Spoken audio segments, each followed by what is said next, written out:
And then real quickly, I wanted to just kind of walk over to the other one since we're talking about Microsoft a little bit. This was another one where I was surprised, but 365 Defender in endpoint protection also ended up as one of the leaders. CrowdStrike and SentinelOne had higher spend trajectory, but nobody was as largely present as Microsoft was in this survey either. So I started this because we always talk about CrowdStrike and Sentinel, and our main data we track Microsoft in security, but we don't track them at the product level. So that's why I thought this would be interesting. Curious your thoughts in the endpoint space between, let's just stick with the big three here, Sentinel, CrowdStrike, and Microsoft. Have you had the chance to evaluate or deploy any of them? Oh, yes. So it's been a little bit since I've sat on top of many thousands of CrowdStrike seats, but I am very familiar with SentinelOne and then, of course, with the Defender 365.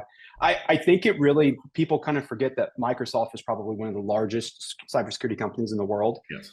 And they absolutely are. They have more telemetry off with Windows 10, Windows 11, and their various OSs than anybody else will as well. So and I've literally heard pen testers complain at cybersecurity conferences about Microsoft 365 Defender being the one that they have struggles with, that they just don't know what to expect when they go into it. And I think that's really just a really good testament to what Microsoft is kind of able to get from a telemetry perspective to when something's a little odd. I think SentinelOne was really early out of the gate with the managed detection and response in particular, and I know they're probably shopping for that next big acquisition, or it's been I think rumored in the news that they may be for sale. And of course, CrowdStrike is if you can afford them, I don't think anybody's ever going to get fired for buying CrowdStrike. And that's what we've heard from your peers too, that CrowdStrike's fantastic. No one's got a negative thing to say, but if you can't afford them, SentinelOne is a pretty similar product. And I've also heard it's a little bit easier to use. Is that accurate? So I personally, I think so. I think it depends on what you're buying these days. CrowdStrike's got a lot more different offerings than what they've had in the last five. They've added a lot more in the last 5 years than what they had 5 years ago. What I will say, what I've noticed is when you see people running response off of some of the larger, more in the news breaches, people are dropping SentinelOne a good bit on top of when the response is being ran, which I always find to be kind of interesting. When you mean dropping on top, you're meaning they're using it in addition? I just want to make sure I got that right. They're using it as when they're running the response, whether it's the unlocker for a ransomware or something like that. You'll see them dropping SentinelOne on the endpoint where maybe they didn't have it before. Understood. Yeah, and for a while, we watched SentinelOne drop. It was up here in the 50s, and it dropped to the 30s. This is only just a view since the second half of last year. And CrowdStrike stayed more stable than them. It was very clear in our data, the separation that was happening. It's less clear now because for the last, I'd call 3/4 of a year, we've seen a steady and strong recovery in SentinelOne spending intentions data. So I am curious if it's the pricing.